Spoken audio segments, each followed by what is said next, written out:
제가 성경을 보면서 참 이 사람 부럽다, 정말 부럽다라고 생각하는 사람들이 몇 있는데요, 그중 한 명이 욥입니다. 우리는 욥을 고난받은 사람의 대명사라고 생각하지요. 어떻게 보면 좀 불쌍한 사람이라는 생각도 동시에 합니다. 하지만 여러분, 성경은요, 이 욥이라고 하는 사람을 우리에게 어떻게 소개하고 있느냐면은 욥기 1장 1절 말씀이 이렇게 증거합니다. 우리 함께 읽어보십시다. 우스 땅에 욥이라 불리는 사람이 있었는데 그 사람은 온전하고 정직하여 하나님을 경외하며 악에서 떠난 자더라. 아멘. 그뿐만이 아닙니다. 이것만 해도 대단한데 여기서 끝나지 않죠? 8절 말씀 함께 읽으십시다. 시작. 여호와께서 사탄에게 이르시되 내가 내 종 욥을 주의하여 보았느냐. 그와 같이 온전하고 정직하여 하나님을 경외하며 악에서 떠난 자는 세상에 없느니라. 아멘. 그러니까 한마디로 말하면 뭐예요? 얘 같은 애가 없어. 세상에 욥 같은 사람이 둘도 없어. 그렇게 얘기하는 거예요. 여러분, 심지어 하나님께서요, 사탄 앞에서도 칭찬하실 정도였으니까요. 여러분, 성경 역사 가운데 하나님께 이토록 칭찬받는 사람이 또 있었을까 생각해 보게 됩니다. 하나님께 이런 칭찬받는 저와 여러분 되시기를 주님의 이름으로 축복합니다. 여러분, 근데 성경에 읽을 때 우리가 아멘 함부로 하면 안 돼요. 왜 그렇습니까? 그 아멘 하면 여러분 그 다음에 이런 일들이 벌어지잖아요. 하지만 역설적이게도요, 이후에 계속되는 이 엄청난 욥의 고난은요, 하나님께서 사탄에게 이토록 욥을 칭찬하시지만 않았더라도 일어나지 않을 일이었던 겁니다. 사탄은 욥이 이토록 하나님을 믿는 믿음의 사람으로 바로 서 있는 욥은 그 이유가 하나님께서 그에게 복을 주셨기 때문이고 그를 부자로 만들어 주셨기 때문이라고 강조하고 있습니다. 그러면서 그 모든 복을 빼앗으면은 그는 더 이상 하나님을 경외하지도 않을 뿐만 아니라 하나님을 향하여 욕할 겁니다. 자신만만하게 말하지요. 그러면서 한번 주님의 손으로 그 모든 것들을 한번 쳐보십시오 라고 도발합니다. 그런데 웬걸요? 하나님께서 아니야 하고 막아서거나 혹은 너 괜한 소리 한다고 나무라시지 않고요, 그래? 그럼 어디 한번 해보자, 그렇게 말씀하세요. 하나님께서 사탄에게 시험할 것을 허락해 주시죠. 이후에 우리가 아는 것처럼 사탄은 욥에게 있는 모든 것들을 다 빼앗아 갑니다. 여러분, 정말 그 일을 내가 한번 경험했다고 생각해 보십시오. 이제 욥에게 남은 것이라고는요, 자신의 목숨 하나밖에는 없는 상황에 처하고 말지요. 그렇게 되자 그 욥이 당대에 의롭다고 하고 정말 많은 사람들에게 믿음의 본이 되었던 그가 이런 엄청난 고난을 받았다고 하니 친구 3명이 찾아와서 그를 위로합니다. 처음에는요, 나누어는 대화 내용이 주로 욥을 위로하는 거예요. 그런데요, 시간이 지나다 보니까요, 아니 도대체 왜 욥과 같은 의인에게 이런 고난이 찾아왔는가 하는 것으로 대화의 주제가 이제 바뀌는 겁니다. 한참 동안 욥과 욥의 친구들 사이에 이제 대화들이 오고 가는데, 왜 처음에는 그런 거 있잖아요. 그러니까 같이 위로하다가 점점 그런데 말이야 하면서 이제 얘기가 바뀌는 거예요. 톤이 바뀌는 거예요. 처음에는 그냥 위로해 주러 온 친구들이 너무 고마웠는데 듣다 보니까 욥이 슬슬 열불이 나는 겁니다. 그런데 여러분, 그렇게 오고 가는 이야기들이 점점 격하게 격론이 펼쳐지게 됩니다. 그런데 이들 사이에 내려지는 결론이 뭔지 아십니까? 결론이 뭡니까? 알 수 없다는 거예요. 그렇게 서로 막 얘기를 주고받는데 결국은 뭐냐? 알 수 없다. 왜 욥과 같은 의인에게 이런 일들이 일어나는 거냐 하는 거죠. 욥의 친구들은요, 네가 이렇게 고난받는 걸 보니 분명히 너한테 문제가 있는 거다. 그렇지 않고는 공의로우시고 의로우시고 자비로우시고 사랑 많으신 하나님께서 어떻게 너에게 이런 일이 일어나도록 하시겠냐는 거예요.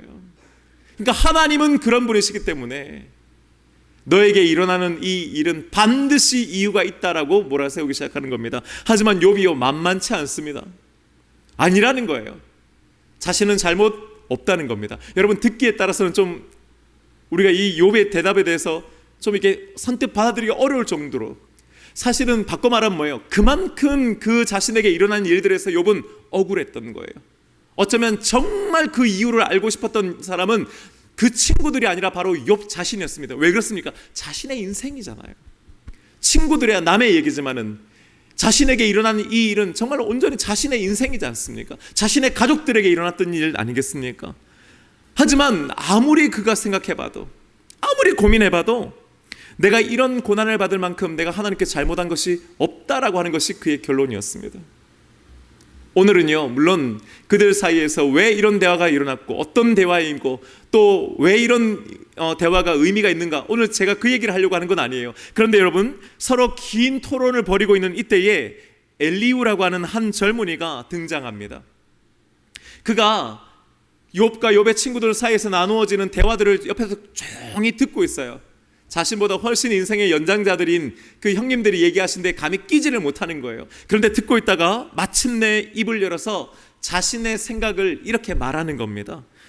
그런데요, 그가 욥과 욥의 세 친구들이 발견하지 못했던 아주 중요한 사실 하나를 고백합니다. 그것이 바로 9절과 10절의 말씀입니다. 9절과 10절의 말씀 함께 읽겠습니다. 시작.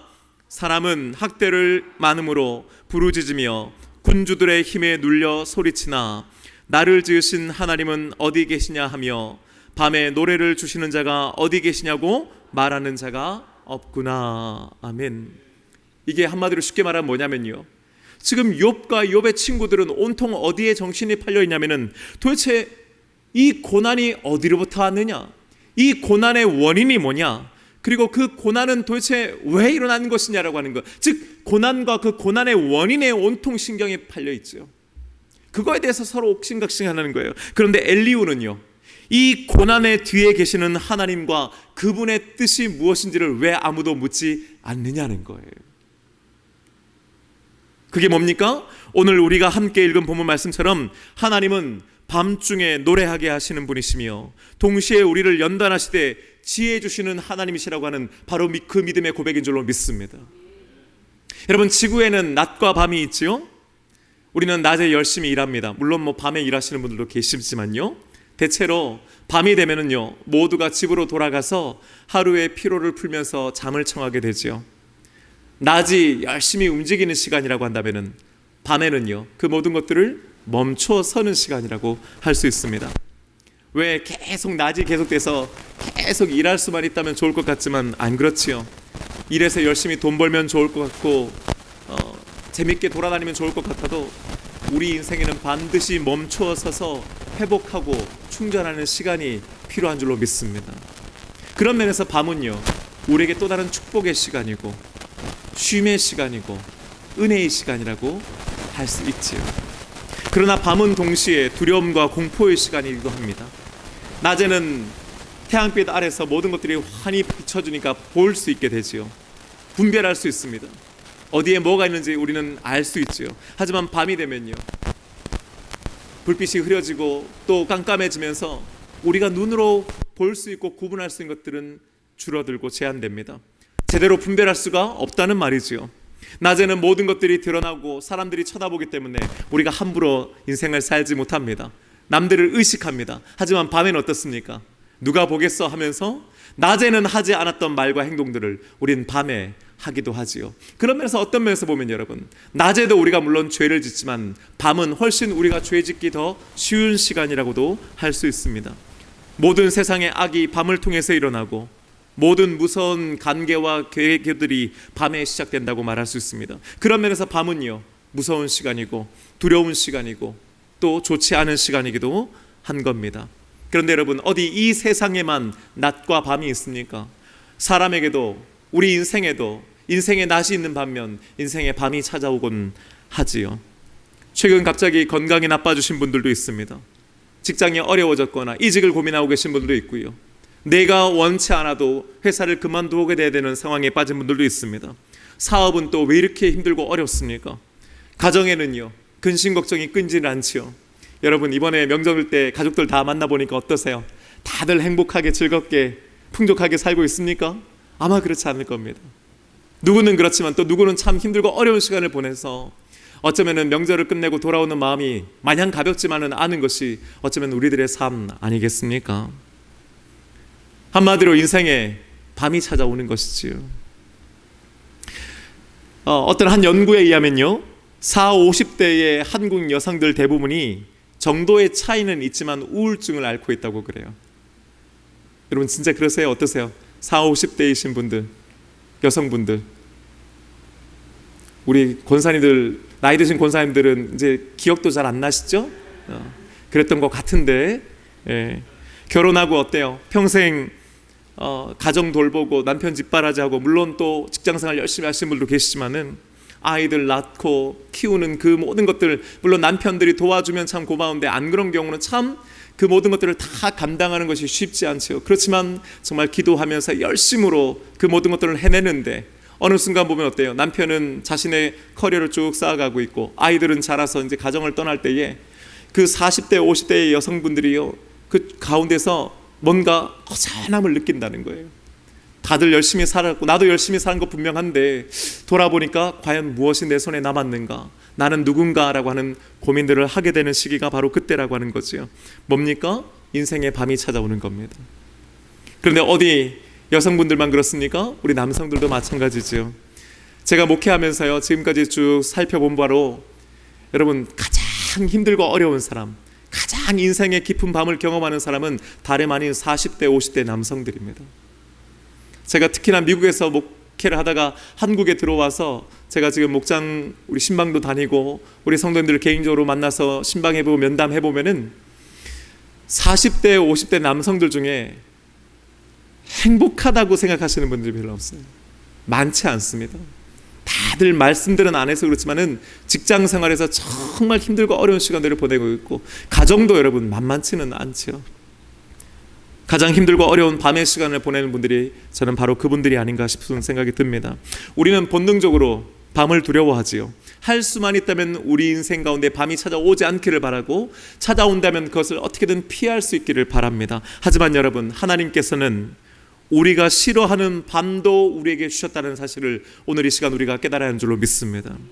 지구의 낮과 밤을 만드신 하나님께서 인생의 낮과 밤도 허락하셨다라고 하는 것입니다. 이사야 45장 7절의 말씀을 우리 함께 읽어봅니다. 시작.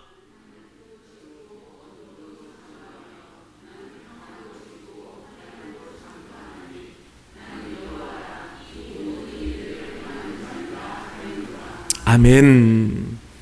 나는 빛도 짓고 어둠도 창조하며 평안도 짓고 환난도 창조한다.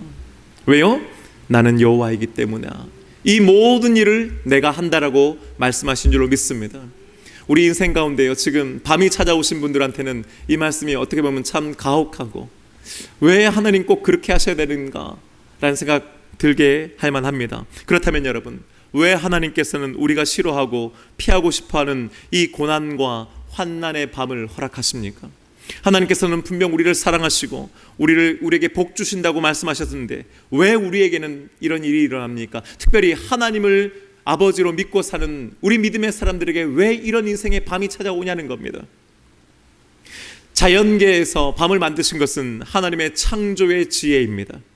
꽃은 아침에 피기 위해서 밤에 준비된다고 합니다. 아름다운 봉우리가 이슬을 머금고 입을 벌려 피어나기 위해서는 반드시 그 밤 시간 동안에 꽃이 피기 위한 준비를 한다라고 하는 것이지요. 만약에 밤이 없고 낮만 계속된다면 결코 꽃은 낮에 꽃 필 수가 없다라고 하는 말입니다. 우리 인생의 밤도 이와 같습니다. 하나님께서는 이 밤을 통해서 우리로 하여금 인생의 꽃을 피울 준비를 하게 하시는 줄로 믿습니다. 만약 우리 인생에 고난이 없다면 우리 인생의 꽃은 결코 피어나지 못할 것입니다. 밤이 없는 대낮만을 걸어가도록 하나님이 우리를 만드셨다면 우리는 반드시 교만하여지고 목이 고다 하나님의 말씀에 순종하지 않게 될 것입니다. 성경의 인물들 중에 여러분, 하나님의 손에 바로 쓰임받은 사람들 치고 이 인생의 밤을 통과하지 않은 사람들이 없습니다. 오직 인생의 밤을 유일하게 피한 사람이 딱 한 명 있다면 저는 그 사람이 바로 솔로몬이라고 생각합니다. 그는 태어날 때부터 궁중에서 태어났지요. 이스라엘의 가장 전성기를 이룬 다윗 왕의 아들로서 상정했고 또 그가 다윗 왕의 왕자를 이어 이스라엘의 왕으로 등극하지 않습니까? 그는 하나님으로부터 지혜를 선물받아 일평생 살아가면서 지혜로운 판결로 많은 사람들의 사랑과 존경을 받았습니다. 그에게는 모든 것들이 다 가능했고 모든 것들이 있었습니다. 하지만 그가 원하는 모든 것들을 다 가졌고 다 누려보았지만은 결국 밤이 없었던 그의 인생의 끝은 어땠습니까? 마음이 교만해지고 어두워져 하나님을 몰라보고 하나님 보시기에 악한 일을 향하여 비참한 인생으로 마쳤을 뿐만 아니라 그가 죽고 난 다음 통일 왕국이 분열되는 아픔을 겪게 된 것입니다. 반대로 하나님의 손에 사용된 사람들은 모두 깜깜한 밤을 지냈던 사람들이었습니다. 아브라함이 그랬습니다. 야곱이 그랬습니다. 요셉이 그랬고 모세가 그랬고 다윗도 엘리야도 바울도 심지어 예수님 또한 그러하셨습니다. 이것이 바로 우리 인생을 향한 하나님의 지혜인 줄로 믿습니다. 하나님께서는 우리 각자 인생 가운데 놀라운 계획과 섭리를 가지고 계시는 줄로 믿습니다. 근데 여러분 이것을 믿으십니까? 여러분의 인생에 하나님께서 여러분을 향한 계획과 섭리가 있음을 여러분은 믿으십니까? 그 계획과 섭리를 완성시키시기 위해서 하나님께서는 때로 최상의 수단으로 우리의 인생의 밤을 사용하시는 줄로 믿습니다. 교회 안에서도요, 믿음과 신앙이 좋다고 하는 분들을 가만히 만나 살펴보면요, 말씀들을 들어보면요, 그들의 인생에 밤을 통과하신 분들입니다. 인간은 밤을 통과하지 아니하면은 제대로 만들어지지 않는, 다듬어지지 않는 고약한 성질을 가지고 있지요. 그래서 하나님은 밤을 중요하게 우리를 위해 다루어 주시는 분이신 줄로 믿습니다. 여러분, 지금 만약 여러분의 인생 가운데 누구도 알 수 없는, 도저히 누구도 도와줄 수 없는 인생의 밤을 보내고 있는 분이 계신다면 하나님께서 지금 그 밤을 통해서 역사하고 계심을 믿는 저와 여러분 되시기를 주님의 이름으로 축복합니다. 하나님은 우리의 인생을 위해서 그 밤까지도 사용하시는 분이신 줄로 믿습니다. 따져보면요, 우리를 죄에서 구원하여 주신 방법 또한 밤을 통한 것이었다는 것을 알게 됩니다. 골고다를 향하는 그 잔인하고 무서운 십자가의 길은 예수님에게 있어서 깊은 밤의 길이었습니다. 그 시간은 예수님께 밤이었습니다. 고난의 길이었습니다. 오죽하면 예수님께서도 아버지여 할 수만 있다면 이 잔을 내게서 지나가게 하여 달라고 기도하셨겠습니까? 여러분, 예수님 또한 그렇게 기도하셨습니다. 죄 없는 아들을 십자가에 매달아서 전 인류를 위하여 피 흘리게 하시고 그 처절한 십자가를 통하여 모든 인류를 용서함 받게 하신 그 하나님의 놀라운 섭리는 다름 아닌 밤의 섭리였는 줄로 믿습니다. 그 예수님의 밤을 통해서 우리가 대낮같이 밝은 빛을 얻게 된 것인 줄로 믿습니다. 그래서 사람들이 볼 때는 그 밤은 두려운 것이고 미련한 것이고 피하고 싶은 것이지만은 믿는 우리들에게는 하나님의 지혜로운 능력의 길이 되는 것인 줄로 믿습니다. 대낮같이 밝은 빛이 되는 것인 줄로 믿습니다. 그렇다면 여러분, 하나님께서는 우리 인생 가운데 이토록 칠흑 같은 밤만 주시는 분이십니까? 그렇지 않습니다. 오늘 본문에서 엘리후는 뭐라고 고백합니까? 10절 말씀을 보니 이렇게 얘기하죠. 나를 지으신 하나님. 그런데 그 하나님은 어떤 분이라고요? 사람으로 밤중에 노래하게 하시는 하나님이신 줄로 믿습니다. 밤중에 부르는 노래는요, 낮에 부르는 노래와는 좀 다르지요. 꽃이 만발한 아름다운 동산에서 꽃을 꺾어 들어서 노래할 때는 그 노래가 늘 언제나 경쾌하고 밝습니다. 흥겹습니다. 하지만 꽃이 없는 사막 한가운데서 물 한 모금 없어 갈증으로 애타했을 때, 그때 우리는 여러분 한 소절도 노래를 부를 수가 없는 것이지요. 그런데 바로 그때에, 인생의 밤이 찾아온 그때에도 하나님은 노래하게 하신다고 오늘 말씀하고 있습니다. 밤을 만난 인간은 자기 힘으로는 노래할 수 없습니다. 여러분, 우리의 힘으로는 밤중에 노래할 수 없습니다. 그런데 하나님께서는 하나님의 자녀로 하여금 그 밤에도 노래하게 하시는 줄로 믿습니다. 여러분, 지금이야 집집마다 다 상수도가 다 들어오지만은요, 예전에는요, 제가 어릴 때만 해도 펌프로 물을 이렇게 길었던 거 여러분 기억나시죠? 고개 끄덕이신 분들은 연식이 이제 다 드러나는 겁니다. 여러분, 제가 어렸을 적에 그 울산에서 이제 유치원 때 막 한 5살, 6살 그 무렵인 것 같아요. 그때는 이제 어른들은 아시겠지만은 왜 그런 거 있잖아요. 막 이렇게 따닥따닥 집이 붙어 있어가지고 가운데 마당이 있었습니다. 그 감나무가 하나 큰 게 있었고 그 옆에 그 이제 바로 그 펌프가 하나 있었어요. 파란색으로 그 페인트 칠돼 있던 펌프죠. 근데 여러분, 그 펌프가 어떻습니까? 물이 잘 길러지다가도 몇 시간 지나고 나서 놓으면요, 아무리 그 다음에 가서 펌프질을 해도 물이 나오질 않지요. 여러분, 근데 그것은 땅에 물이 없기 때문이라고 하는 걸 우리는 알고 있지 않습니까? 분명히 그 안에는 물이 있습니다. 근데 펌프 안에 있는 물이 말랐기 때문에 그 아래에 있는 물과 펌프에 있는 물을 연결시키기 위한 마중물이 필요하다는 것을 우리는 알게 되지요. 그래서 어떻습니까? 바가지로 물을 하나 퍼와가지고 거기에 넣어서 펌핑을 하기 시작하면 꺽꺽 하는 소리와 함께 어느 순간 콸콸콸 물이 나오게 되는 것이지요. 요즘 젊은 친구들은 지금 목사님이 무슨 얘기를 하는지 아마 모를 거예요. 여러분, 하나님께서 우리 인생의 깊은 밤에 우리가 이 어두운 밤을 통과할 수 있는 모든 것들은 이미 준비해 놓고 계신 줄로 믿습니다. 여러분, 은혜의 지하수는 여전히 무한하게 있습니다. 하나님께서는 우리에게 그것을 통과할 수 있는 힘을 이미 비축해 놓으신 줄로 믿습니다. 그런데 어둠을 만난 우리들은 우리의 힘으로 찬송 부를 수 없는 거예요. 그 어둠을 통과할 수 없는 거예요. 그때 하나님께서는 한 바가지의 물을 부어주어 우리로 하여금 다시금 노래할 수 있는 힘을 주시는 분이신 줄로 믿습니다. 여러분, 왜 하나님께서 우리를 구원하셨습니까? 우리 인생의 궁극적인 목적이 무엇입니까? 에베소서 1장 말씀을 보면요, 성부 하나님께서 우리를 만세전에 예정해 놓으신 목적은 우리로 하여금 그의 영광을 찬송케 하기 위함이라고 기록하는 줄로 믿습니다. 그렇습니다. 여러분, 우리의 인생은 하나님을 찬송하기 위한 인생인 줄로 믿습니다. 우리의 인생의 목적은 바로 그것이 되어야 하는 줄로 믿습니다. 우리 인생의 궁극적인 목적은 낮에도 밤에도 하나님을 찬송하는 것이어야 하는 줄로 믿습니다.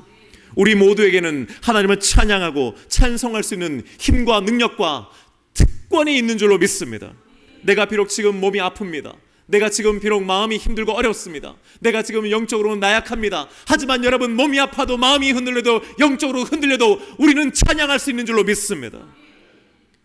말로 할 수 없는 어려운 상황 가운데서도 우리 마음 가운데 찬송할 수 있는 힘이 생기는 것은 내가 그만큼 힘있고 능력이 있어서 아니요, 우리의 인생의 밤에도 우리에게 노래를 주시는 하나님이 우리와 함께 하시기 때문인 줄로 믿습니다. 밝고 환한 낮에는 찬송하는 것이 그렇게 어렵지 않습니다. 우리의 인생의 궁극적인 목적인 하나님을 찬양하는 것이 그냥 저절로 됩니다. 하지만 밤이 되면요, 우리 인생에 밤이 찾아오면 제일 먼저 우리 입에서 사라지는 것은 바로 찬송입니다.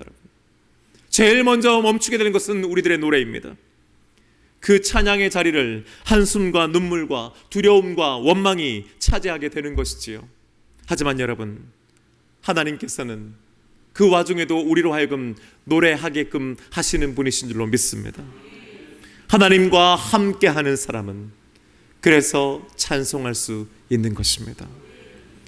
예수님께서는 십자가에 달려 죽으시기 전에 겟세마네 동산에 올라가실 때에 제자들과 함께 찬송하셨다고 성경이 기록합니다. 인생의 가장 칠흑 같은 어둠이었던 그때에 예수님은 아무것도 알지 못하는 제자들과 함께 찬송하셨습니다. 아무리 어두운 밤이라도 하나님과 함께하는 사람은 찬송할 수 있는 줄로 믿습니다. 바울과 실라가 그랬습니다. 빌립보에서 매를 맞고 피투성이가 되어 감옥에 갇혔으나 깊은 밤중에 소리 높여 그 감옥 안에서도 하나님을 찬송할 수 있었는 줄로 믿습니다. 하박국 선지자들도 마찬가지입니다. 하박국 3장 16절의 말씀은 이렇게 증거합니다. 내가 들었으므로 내 창자가 흔들렸고 그 목소리로 말미암아 내 입술이 떨렸도다. 무리가 우리를 치러 올라오는 환난 날을 내가 기다림으로 썩이는 것이 내 뼈에 들어왔으며 내 몸은 내 처소에서 떨리는도다. 아멘. 여러분, 전쟁의 소문을 듣게 된 겁니다. 불안과 공포에 떠는 밤이 그에게 찾아온 것이죠. 하루하루 그날이 다가올 때에 이 하박국 선지자의 심정을 여러분 한번 헤아려 보십시오.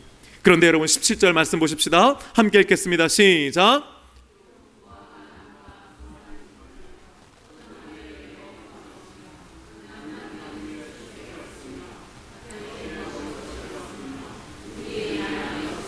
아멘. 아멘. 무슨 뜻이에요? 이제 곧 전쟁이 오는 거예요. 그리고 그 환난의 날이 되면 어떤 일이 벌어질지를 예상하는 겁니다. 그때는요, 뭐예요? 없고 없는 날이란 말이죠. 도저히 살아갈 수 없단 말이죠. 여러분, 그러니 이것이야말로 전쟁으로 인해서 모든 것을 잃게 되는 밤 중에 밤을 이야기하는 것이라고 생각할 수 있습니다. 만약 여러분이 곧 전쟁이 다가와서 그 전쟁이 다가옴으로 인해서 모든 것을 다 잃는 때가 된다고 한다면 여러분 한번 상상해 보십시오. 그것이 우리에게 얼마나 큰 두려움이겠습니까? 그런데 여러분, 그 다음 말씀 보십시다. 그는 노래합니다. 18절 말씀 함께 읽겠습니다.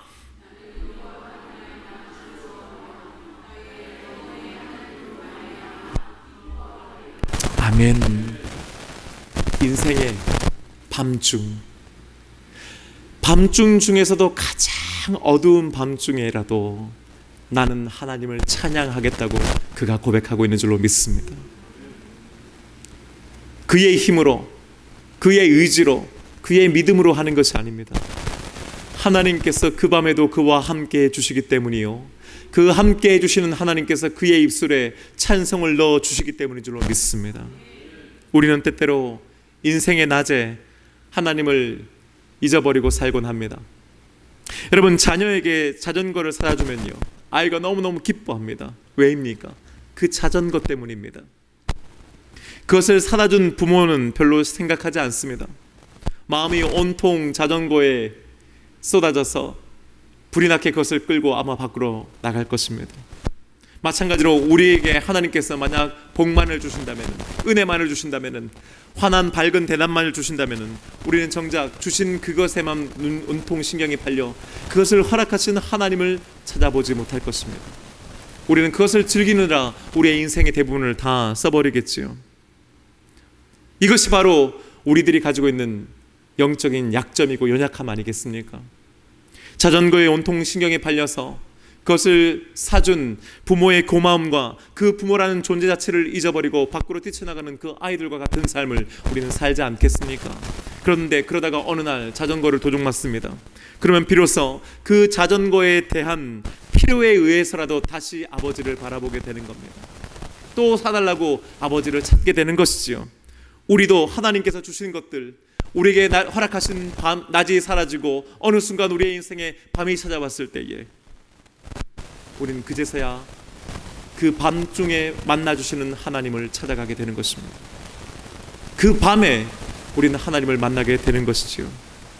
이 밤에 하나님을 만나는 사람은 하나님의 은혜와 사랑을 깊이 갈망하게 되고 진심으로 하나님의 존재를 바라보게 되고 의지하게 되는 것인 줄로 믿습니다. 하나님을 사랑하게 되고 하나님으로 만족하는 인생으로 변하게 되는 줄로 믿습니다. 이 말씀을 듣고 계신 여러분 중에서 혹시 인생의 밤이 찾아온 분이 있습니까? 여러분의 가정에 혹시 그 누군가가 인생의 밤을 맞이하고 있습니까?